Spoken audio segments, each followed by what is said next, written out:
I like to go back to the idea of the troubadours and the wandering minstrels who told the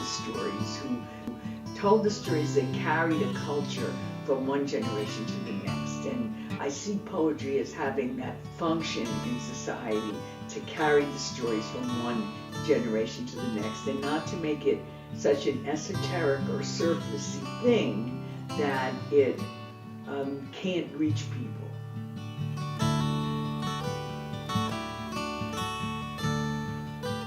I think when poetry works, it reaches people. It makes them cry or laugh, or it makes the hair on the back of their neck stand up. And if it doesn't do that, then I don't exactly know what the purpose is.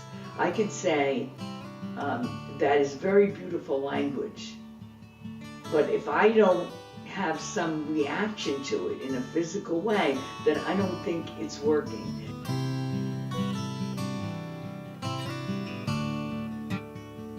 When you can be at a poetry reading, you see people smiling, you see people laughing, you see people nodding their heads.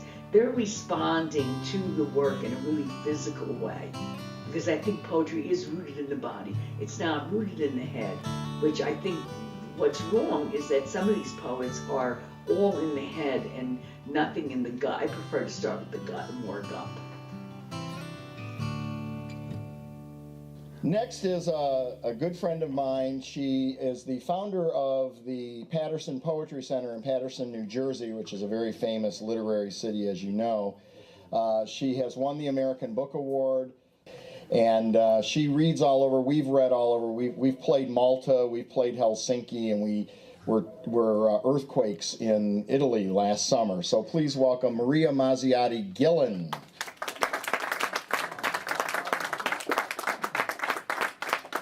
Papa, how you glowed in company light, happy when the other immigrants came to you for help with their taxes or legal papers.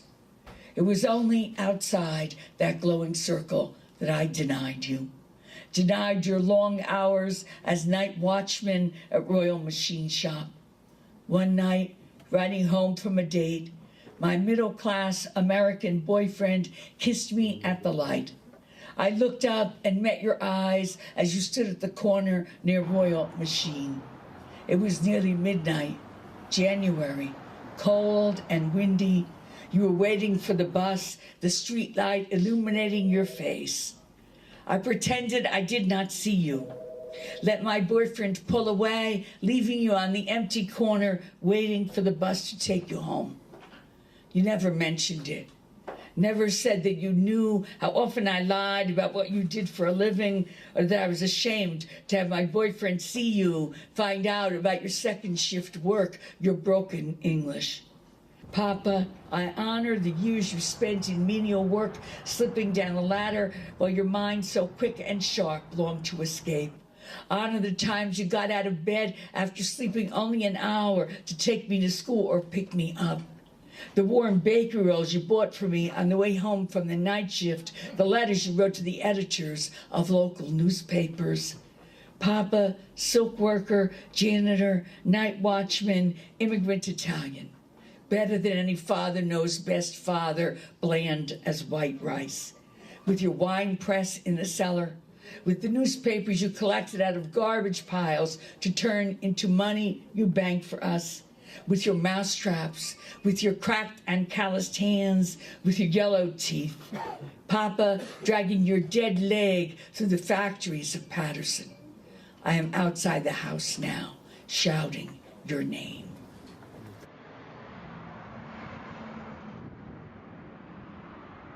So many things have happened to me that I don't even remember what you're referencing. But I know that we had bad weather. But I don't remember what it was or anything. It was a long time ago. About African Americans, that they're being kind of led astray by people. Poetry that moves me. I think maybe what's happening there right now, you gotta come here. She said it's hard to have me as a mother. Did you hear her? You would know the machines. We're talking about the machines. But it's really kind of Oh, how are you, honey? Good to see you. Come here.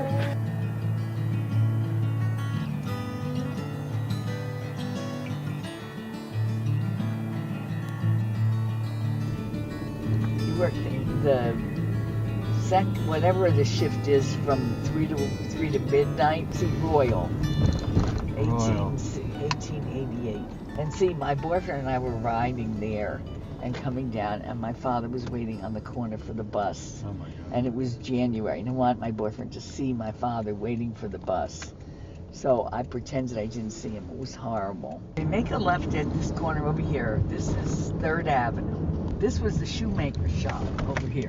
And one day, you know, about 35 years ago, somebody walked in and shot that poor old man who'd been fixing shoes there. Make a right here. This was my friend Judy's bar. And we used to play. I thought that was so big. Here's my house. It looks much, believe me, it looks much better than it did because they fixed the outside. Like, see where that garage is? That was all my uncle's garden. This was all flowers. Yeah. I was born in this house here and in this bottom apartment. And my parents were recently here from Italy, and they didn't have much money, and they didn't have a telephone. When my mother went into labor, my father walked down to Mustelia's grocery store, which was on the corner of 4th Avenue and 18th Street, to call the doctor, and my mother delivered me herself.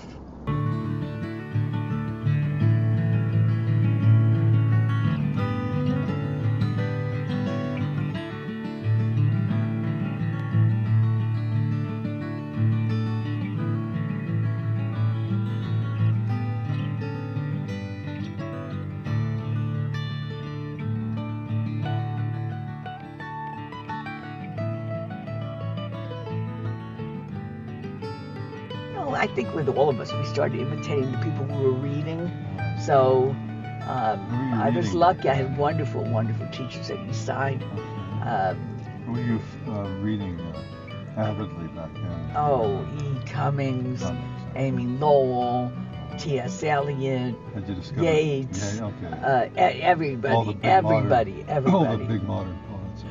I started writing when I was in grammar school, and then I had my first poem published when I was 13. Wow. Terrible poem, terrible. Where was it published? Oh God, in St. Anthony's Messenger. Oh.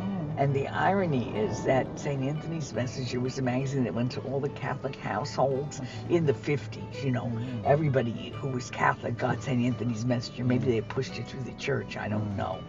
Do you remember what the poem was about? Yeah, it was stupid. It was about a dog wagging his tail. My mother was Mrs. Clean. She wouldn't allow a dog in the house. So I didn't know anything about dogs. Yeah. And I'm actually afraid of dogs. So it was kind of stupid. But anyway.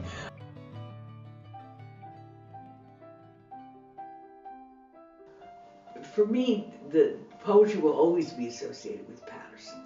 Because I write a lot about the past, and I write a lot about growing up in Patterson, but also because Patterson was a place where I learned to love poetry, where poetry was read to me in English by teachers when at home we spoke Italian. In school, I learned to love the way poetry sounded when it was read out loud. I was lucky enough to have Miss Durbin at Eastside High School, who was also Allen Ginsberg's teacher, and she loved poetry, and she loved the sound of poetry, and she would always ask me to read to the class, which was amazing because I was in this alpha class with all these kids who were upper middle class, and then me. Well, Patterson has such a history of poets and writers. It really does. It's so amazing to me. My daughter and I did a book of Italian-American writers from New Jersey, and we ended up having to do a whole section on Patterson because starting right from the turn of the century with the radical leftists who wrote, the anarchists who wrote, there was a long history of writing coming out of the city.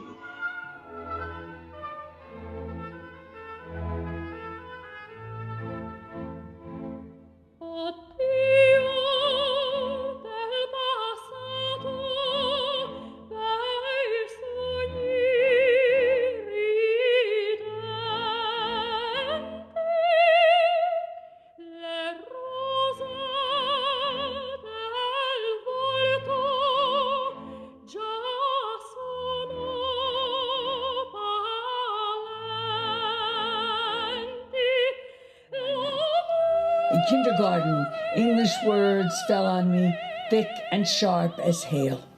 I grew silent, the Italian word balanced on the edge of my tongue, an English word lost during the first moment of every question. It did not take me long to learn that olive-skinned people were greasy and dirty. Poor children were even dirtier. To be olive-skinned and poor was to be dirtiest of all. Almost every day, Mr. Landgraf called Joey a spaghetti bender. I knew that was bad. I tried to hide, till one day, I guess I was 40 by then. I woke up cursing all those who taught me to hate my dark, foreign self. And I said, here I am, with my olive-toned skin, and my Italian parents, and my old poverty, real as a scar on my forehead. And all the toys we couldn't buy, all the words I didn't say, all the downcast eyes and folded hands and remarks I didn't make, rise up in me and explode onto paper like firecrackers, like meteors. And I celebrate my Italian-American self rooted in this, my country, where soon all those black, brown, red, yellow, olive-skinned people will raise their voices and sing this new anthem.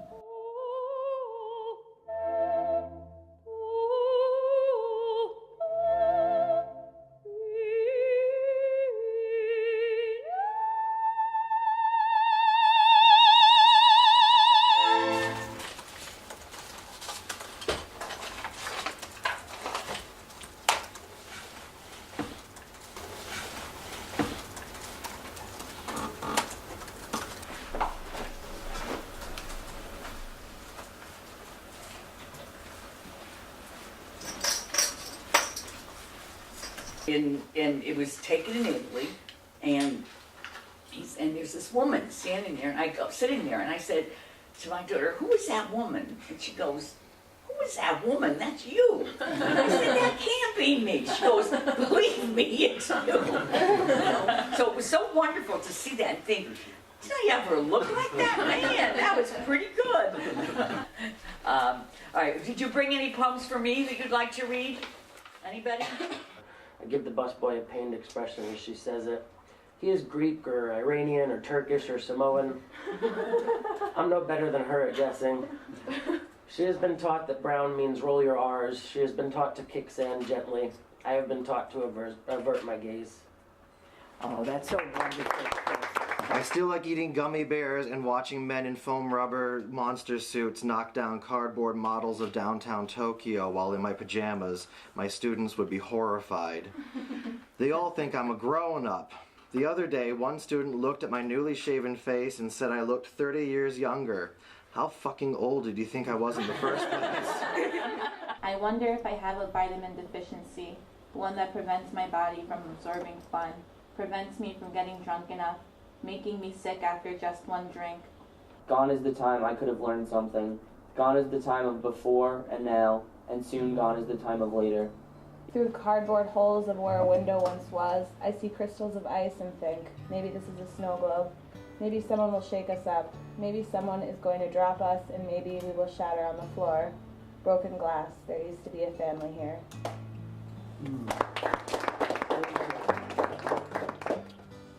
For me, I think for my aesthetic, for what's developed into the program's aesthetic since she's been here, poetry can't just be clever words. It can't just be all prefrontal cortex, It's like the limbic system has to be involved. You need those basic emotions for it to really live.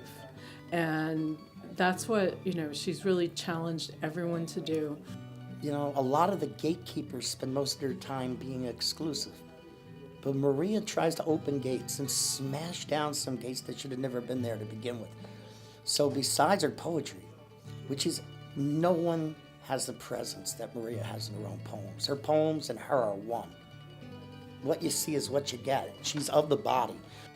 The best way to honor a friend is to feel that some part of their spirit gets into you without you intending it to. I think basically the way I treat my students, the way I try to open doors, all come from Maria Gillan. That when we're in class, there's no sugarcoating. I mean, she's honest and she's open and she's always encouraging, but she never, and there's never this expectation that you're supposed to write artificial poems about how life is like a stapler and then you just leave it like that. And that was always what I was afraid I had to write if I was going to write poetry. And she showed us how we can write beautiful poetry that's just about our lives and the people who are around us and the experiences that we've had, and that there's a lot more beauty in that truth than there is in all the bizarre language choices you can make. I know Joe's work, my work, because of it, have just taken on a life they never would have. And it's a life that you can see in her own work. It's always vibrant, it's always heartbreaking, it's always just, there on all levels, the mind, the feeling, everything mixed together. And, that's been a wonderful, wonderful thing for all of us. Not detachment, because Maria is not a detached writer, but a sort of calm, direct encounter with loss. No edging around it, no digressions. And I've seen this in the power in those a power in that has affected my own work. She always says go into the cave. And I think Maria really is going into a cave here. And coming out and showing the rest of us.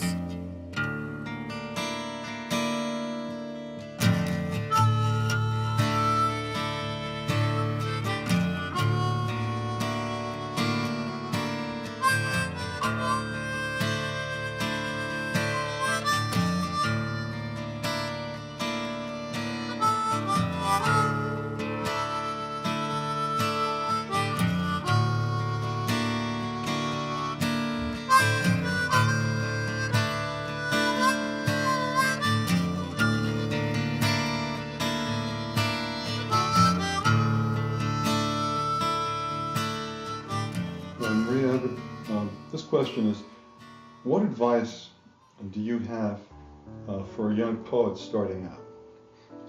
Never give up. That's my advice. My advice is read everything you get your hands on. Novels, newspapers, books of poetry, whatever you can get your hands on. Write every day if you can. Keep a journal. Writing down what's happening in the world and in your life will open up a kind of wellspring that will lead to poetry. Not only do they write, but try to listen to themselves reading, try to really get themselves out there, try to meet other people who are also writing, try to form little communities of writers. Just not think that they can sit in a garret and write and somebody's going to come and discover them. The other thing I think is important to do is to do things for other people, to set up readings, to try to start a magazine, to try to start readings. That's all part of feeding. It's like the loaves and fishes in a way. It's casting bread on the waters, and it comes back to you 1,000-fold, I think, when you do things for other people and don't always think, what can I get out of this for myself? Maria had a panel of us reading, and Maria had these limousines that came and picked us up. It was myself and Jimmy Santiago Baca, Patricia Smith, Allen Ginsberg, and Maria had these programs printed up for the reading. So each one of us had a program. Mr. Ginsberg was sitting to my right, Patricia and I were sitting together, and Allen Ginsberg was on our far right, and he was scribbling the whole time. We didn't know what he was doing. He was giving each one of us a grade. And for me, he gave me an A-. He said, a little stiff. So well, he passed it around so we could all see the grade he'd given us. So I said, Patricia, let's give him a grade. And so I said, let's give him a C+ and says shows promise. So we took an empty program and wrote C+ on it. I said, Patricia, now you give it to him. And Patricia was afraid to give it to him, but oh no. And I kept that program. I don't know what I did with it, but I kept that program for years. But we had such a good time, and Maria pulled us all together. I'm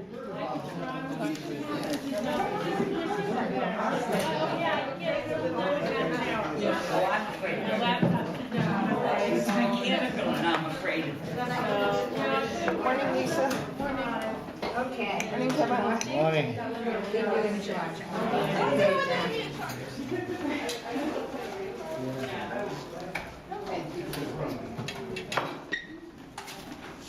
You might want to write about what it was like in 4th grade. If I could change one thing about myself, just take a fairy tale and write and pretend you're one of the characters in a fairy tale. 25 after. I can't find the schedule, of course. I don't know why I lose everything every 5 seconds. If I had gone to college at blank instead of blank. I can't remember when lunch is. It's important for me to know these sorts of things. I think they said 12:30. At 12:30, okay. He always liked pretty things. Looking out the window of the convent. Well, if we have till 12:30, then guys, you can come back at 10 to 12. I'll tell them 10 to 12.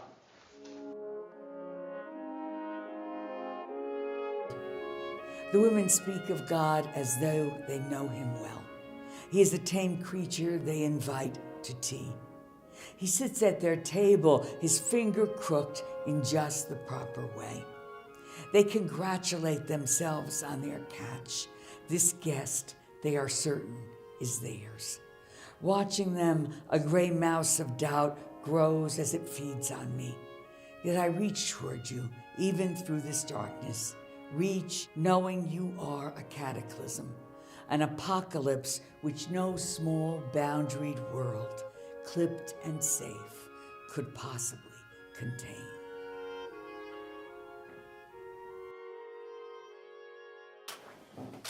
I hope my hair messy. It's perfect. You look great. Mark, am I I out don't of have frame? any lipstick. Laura, you're talking to Maria. Yeah, you're out of the frame. You're out. Okay. Go ahead, Maria, whenever you're ready. Ready? Okay. 90s. At my bridal shower, someone gave me a pink see-through nightgown and pink satin slippers with slender heels and feathers. The gown had feathers on it too. I've always hated my legs, and even then, when I was still thin and in good shape, I didn't want to wear that nightgown or slippers. Didn't want to parade in front of you like some pinup. But I wore them anyway. All those negligees I got as shower presents.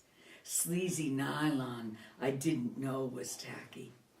When I wore shorty nightgowns, I'd leap into bed, afraid you'd notice how the nightgown revealed what I thought my biggest flaw. In all the young years of our marriage, I wore a different nightgown every night. Not that it ever stayed on for long. And afterwards, I'd pull it back on, afraid our children would find me naked in our bed.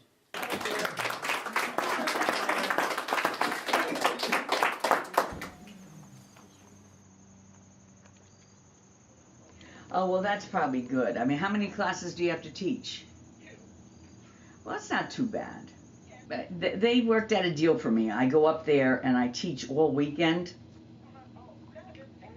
And so, and then I stay the next week and I see students, and I run the program too. So, but I do a lot of that from home. But yes, I think pretty busy is probably an understatement. And then I still run the Poetry Center. So, you know, I go back and forth between the Poetry Center and Binghamton. And it's good because it kind of balances out. And I love the teaching part of it. And I actually like running the program. I like coming up with new ideas and implementing them and all that. So I've always enjoyed doing that. So that's fun. At some point, I suppose I'll have to think about retiring, but. Well, I'm not sure. I mean, you see me walk. Get that woman a cane.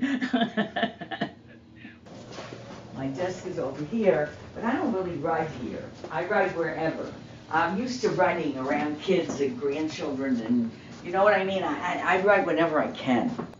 I used to write at night. I used to get up in the middle of the night when the kids were little, and I would write in the middle of the night. Now, you see these notebooks? Let me see what I have in here. I don't remember. Sometimes I rip them out, send them to, if I end up with a poem, like here's stuff. But it's just, this is just diary type stuff, and sometimes it becomes a poem. The other thing is I write a lot while my students are writing. So because I do all those workshops, and then if I come up with a poem, I rip it out and send it to an ex-student of mine from 10 years ago, a graduate student, and she types them for me. It's been a very big help, I have to say. Now, I pay her, but you know, it's been a huge help, really a huge help. Because otherwise they would have been handwritten for 25 years before I ever got around to it. Which is why I now have 2 books and part of a 3rd book that's ready. Because last year I couldn't type anything because I broke my shoulder.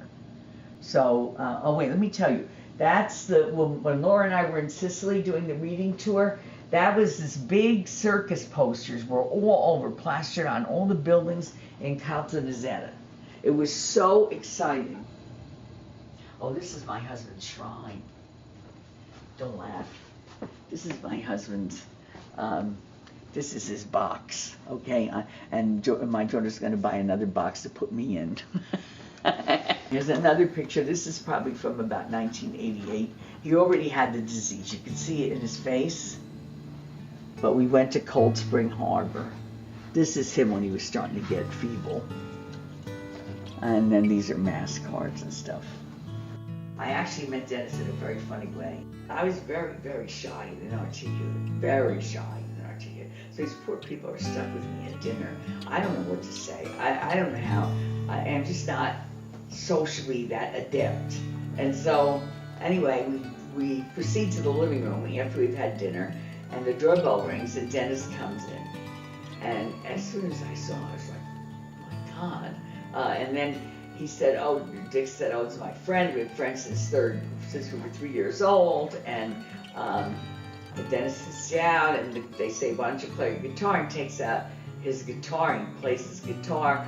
That was the end of it for me. I didn't see anybody else in the room for the rest of the night. You know, we had a lot of things in common. We liked the same things.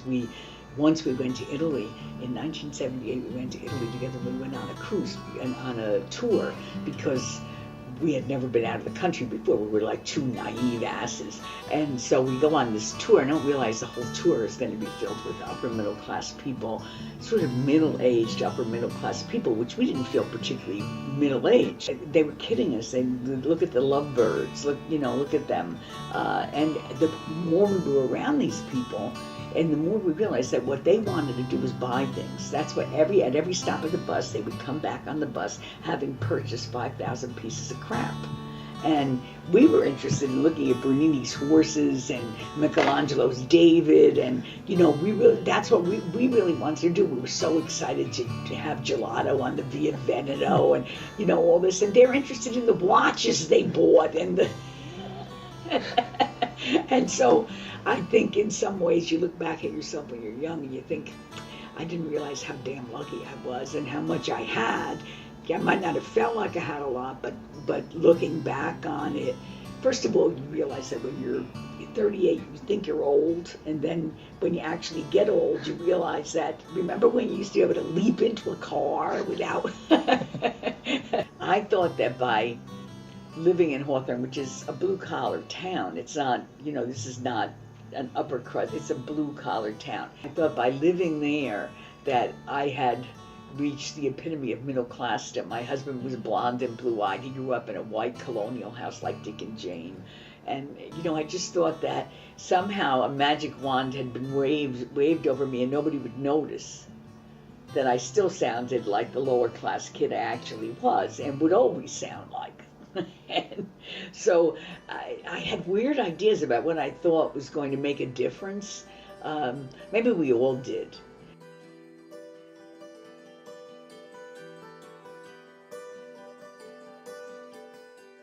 How gratified I am for these moments, blessed and perfect as a new moon, the stars, and the way they carry me beyond all I've lost. The way I keep expecting you to be there when I come home. The way I forget how empty a house can be when no one we love is in it. How quiet it is after months of nurses' aides and handymen, years of your illness with all its equipment, Hoyer lifts and wheelchairs and urinals and lift chairs and canes packed into every room. It is almost as I am afraid of the rooms so perfect and empty, rooms I pass through to answer the door or collect the mail, and the way I glance sideways into the dining room, surprised each time to see your bed and equipment no longer there. Sometimes I'm blindsided by beauty, my breath caught in my throat, my memory of your face bending toward me, your face lit by lamplight on that corner of New York City, your eyes, that incredible gray blue, the high cheekbones of your face. For a moment you come back to me as you were all those years ago. You walking with John in married student housing at Rutgers, our son John, a year old and wide-eyed, and you in your horn-rimmed glasses, your Rutgers sweatshirt, you walking toward me and grinning.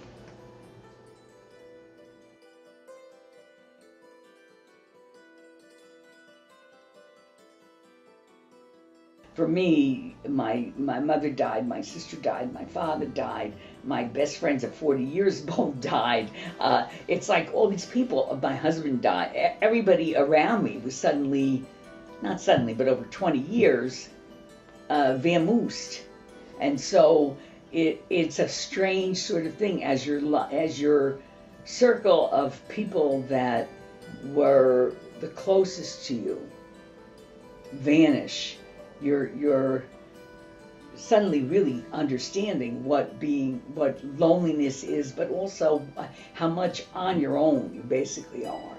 Well, I met Maria Gillan, I don't know, about 82 or 83. It's going on 25, 26 years now. She asked me to read at the reading series at Passaic County Community College at the Poetry Center.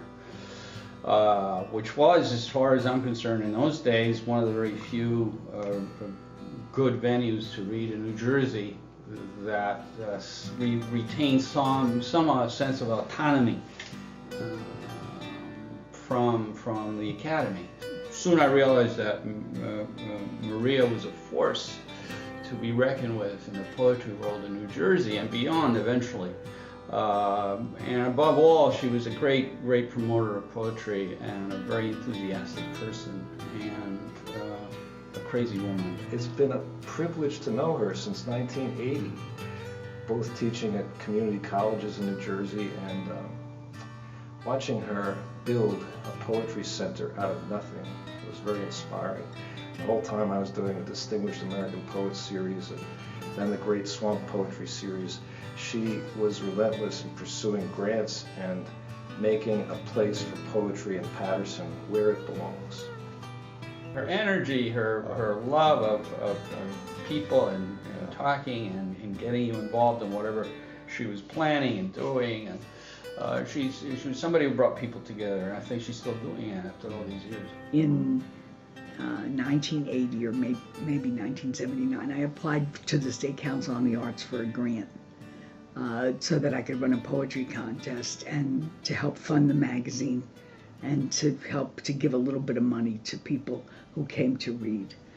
The same year that I got the grant for $2,500 for the Poetry Center, I got a $5,000 grant to start the Passaic County Cultural and Heritage Council. Then I started doing readings in which I would ask poets who were better known, first regional poets, and as I was able to get a little more money, I was able to ask poets who were nationally known to come and read here. And then I added a component where I would have them give a workshop before the reading, so they give a workshop in the morning and have a reading in the afternoon. I started the Allen Ginsberg Awards. I think the next year I started the Book Awards. I started the New Jersey Poetry Calendar, and then I put together the New Jersey Poetry Resource Book. We also have a television program called Poetry Works USA. It's really kind of wonderful to look back at it and see that and see that history of poetry, like when William Stafford came here and he was talking, some critic had called him simple, and he was just beside himself. He was so angry. And he gave the most incredible reading in which he defended his poetry. And he talked about simplicity in poetry and how it's a way of reaching the deepest human emotions. He was on fire. He really was. And he wasn't an on fire kind of man. A few years ago, I was able to get a big 3-year grant from the NEA to have a pilot program in a public school in which we had writers in residence in the school. I just got a $10,000 grant from the National Endowment for the Arts to do a program with for workshops for senior citizens. We've done a number of little anthologies, Patterson the Poet City, William Carlos Williams and the Poetry of Urban Experience. We've put, when I say we, I really mean I get this idea and I put it together. But I have wonderful people who work for me. She's warm. She has tremendous generosity of spirit. She's helped me so much, as she has so many other people with my poetry, especially since I'm new to it. And she's always encouraging me to go out and send to this journal, send to that journal, and she's just funny. She's also very shy and gets very nervous before things, which would, I think, surprise a lot of people. And like the other day, I just wanted to do massage on her. She was getting very nervous about something. I do like to tell her to just, breathe and go with it. But she is so dynamic and energetic and engaging when she does speak. I've never heard her speak and not been almost, mesmerized. So I don't know if the nerves that she does get feed into that in a positive way, that, it gets her ready for that in a sense. Today we're here for a program that's very special to me, and that is the Allen Ginsberg Poetry Awards ceremony. What I remember about Ginsberg most is the way that he was always willing to help young poets, and to even right after he had had a heart attack, he came to one of the, maybe it was Patterson the Poem and the city conference that we had, and he had just had a heart attack, and he came to the conference, and he ended up staying for the whole thing, and it was long. It started at the Great Falls at 9:30, and about 5 o'clock in the afternoon it was still going on. And at that point he signed posters, and he was giving kids advice on their poems, and he's doing corrections of their poems. And then 2 young people came up to him and said, "We want to do a documentary on you." And he said, "Okay." And the poor man was, really, he had just gotten out of the hospital, but he said, "Okay." And he was there till 8 o'clock. Wow. But my memory of him is of him working with some student and changing the kid's work. And I thought that's really what being a poet is about, that kind of generosity of spirit that doesn't say me, me, me, me, me all the time, but says, okay, let me help you. And I love that. So this award, I felt really, I hope that this award really honors that commitment to other people and other poets. I think she's an incredible poet, an incredible woman. I once said to Maria, if she had gone into business, she could have been CEO of IBM. I really feel that way. She has great vision, and she gets things done. And she's been a very loyal and wonderful friend to me. I hope I've been the same to her. And she's juggled so many things through the years.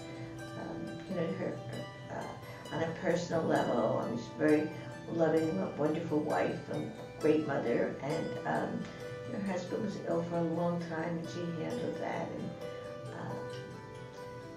she just has been. I remember trying to think of a funny story. We've gone through a lot of difficult times together.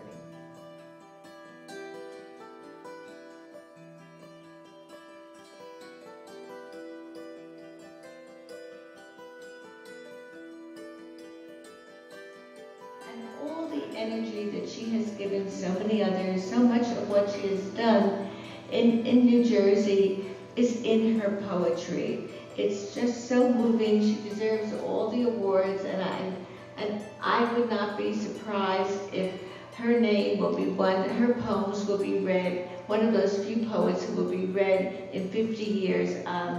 And I just want to say that perhaps Maria Mazziotti Gillan has been the female poet who has done more than any other woman in the state for New Jersey. Let's give a warm welcome.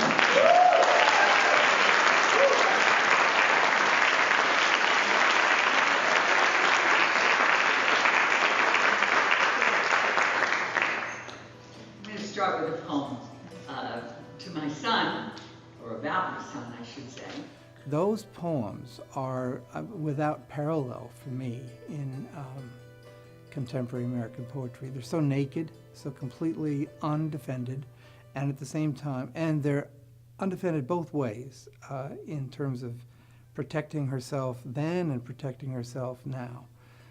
She's taking risks, emotional risks that in those poems about her family, about her son, and about her father, and about her husband, that I think those are poems that are going to live on. That my son loves me, but would prefer not to see me too much.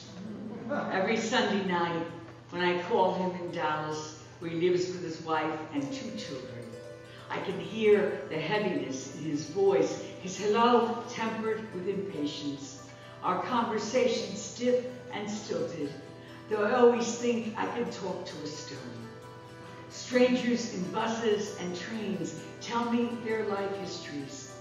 Acquaintances tell me about their affairs and shattered marriages, show me the secret undersides of their lives.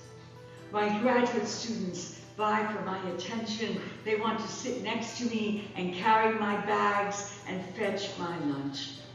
But my son can't wait to get off the phone with me. It's amazing to see her in high schools. You know, the kids follow her around like she's a rock star because she's touched them, and she's touched them with her genuineness, with her honesty, with her directness.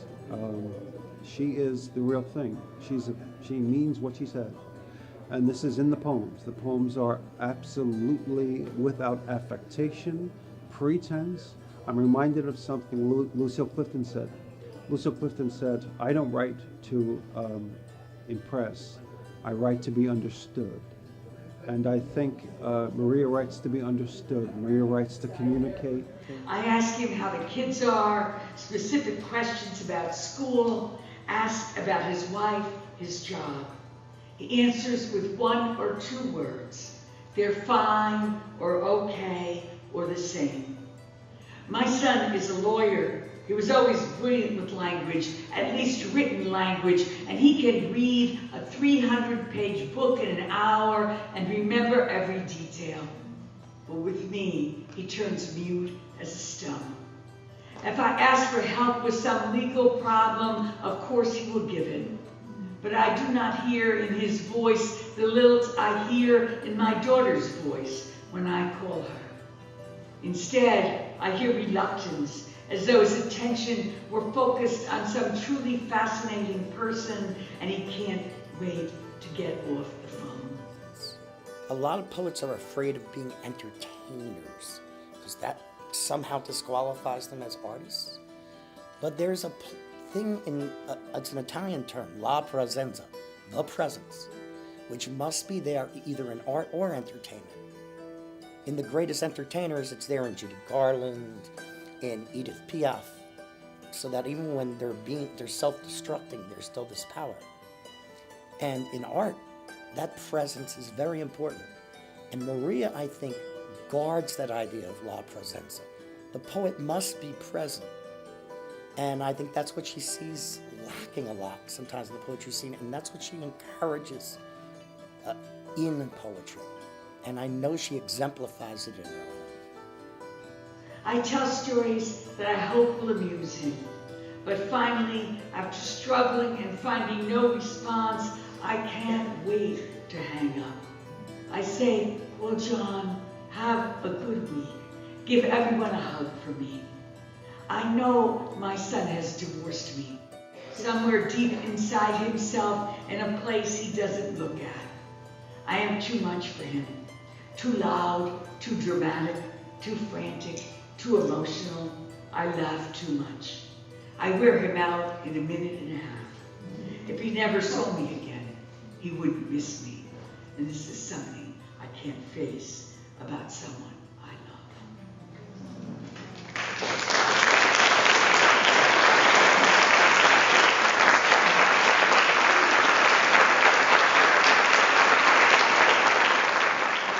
I don't really want to write intellectual poetry.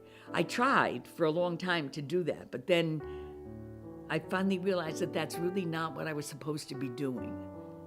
And that I had stories that needed to be told about what it meant to grow up as an Italian American, as a working class person, as somebody who didn't speak English when she went to school, as somebody shy, introverted, as a wife, a mother, a daughter, a granddaughter.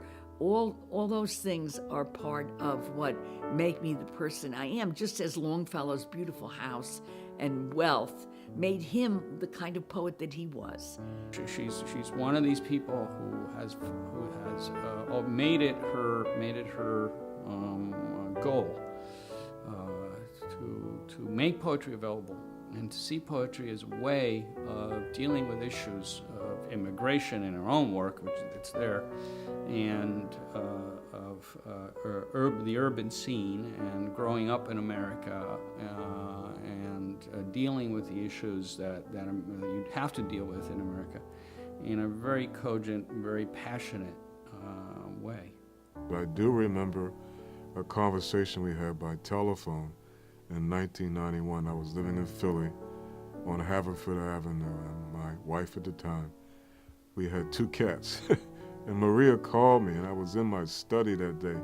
She said, Michael, I hadn't changed my name. She said, Michael, I want you to write some poems about being black. I said, what, Maria, what are you talking about? She said, I want you to get busy on these poems, okay? And that's the way Maria is, you know. She'll say, you have this idea that just burns in her heart. So I wrote those poems for her anthology, and that's the only place where they are. They aren't published anywhere else.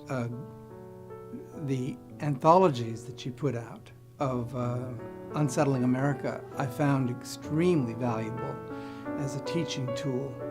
And they did more than any other collection of poems and stories that I had access to really help students in a state college in New Jersey understand something about what their own place was in contemporary American literature and contemporary American poetry. It's clear she believes passionately that this idea that poetry can give people a voice who might otherwise not have a voice is of absolutely crucial importance, of life-saving importance, life-changing importance for people, and that she's dedicated herself to giving people that chance, to sharing this passion, to creating opportunities, to showing people how to open this up in themselves in ways they probably never imagined. And tireless is an understatement. She's relentless, she's dedicated, she's devoted, selfless about this. You can't be in the room with Maria, with students, and not be moved by what's happening there. She's utterly genuine, she's utterly real, utterly present with them. They know she's a real human being, they know she's absolutely sincere. There's no facade, there's no artifice. And I would say also that she's outspoken, of course, and she says what she thinks, and she doesn't care where the timber falls. And that kind of honesty and forthrightness is really, you know, one of her trademarks. And when somebody lies in a poem, lies about what it means to be human, the audience knows it immediately. I think the audience is very conscious of when somebody's faking it, when somebody's lying or putting on a face that they want the world to see. The hardest thing is to take off the mask and and let people see the person that you really are. Even if the person that you really are at different points in your life is not a person you're particularly proud of. Leaving my father on that corner was not a highlight of my life in terms of leaving the poor man there. It's January, it's freezing, it's midnight. The poor soul is stuck on that corner waiting for a bus that's probably going to be an hour and a half late, and I leave him there. So it's those moments, I think, everybody's betrayed somebody they love. And so when you're able to write about that, you're really allowing other people to tell their stories about moments when they didn't act in a way that they're particularly proud of.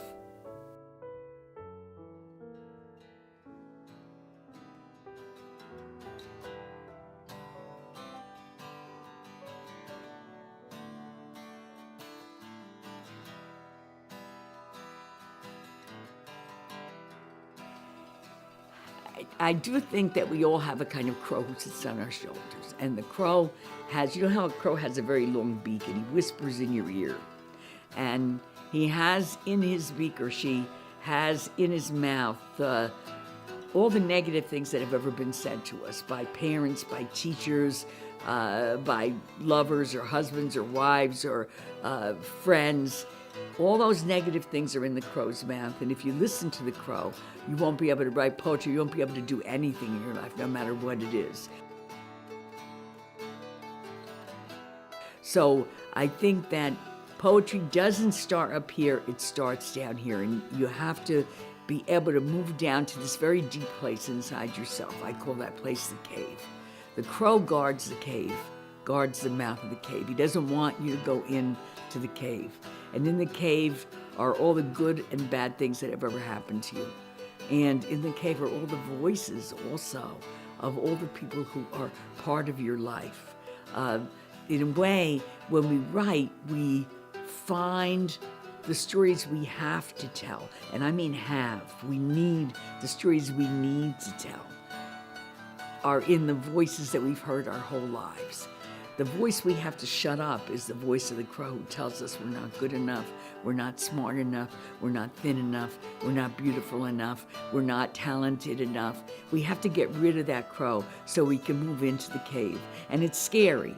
It's a place that's frightening and terrifying in a way, but it's a place that you have to go to if you're going to be able to tell the truth in poems.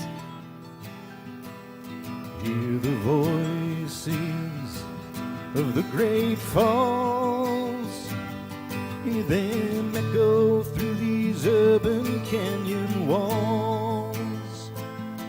Native daughters of immigrant sons all feed the crows of Patterson.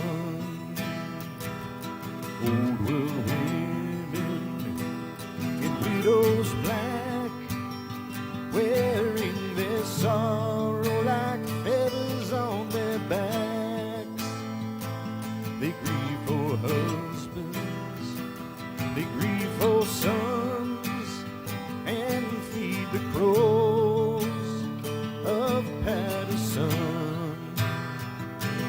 Underground you might be saved, no room for doubt in the darkness of the cave. Underground where memories grow, silence the crow, silence the crow.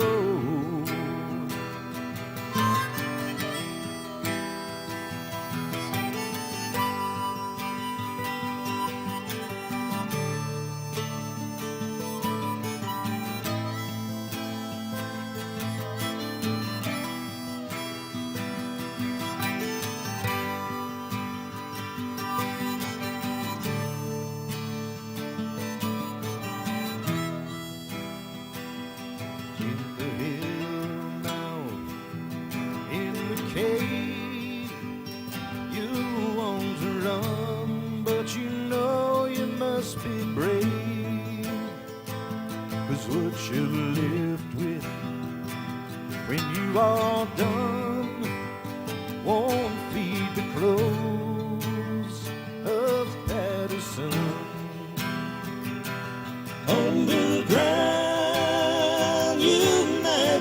safe, no room for doubt in the darkness of the cave.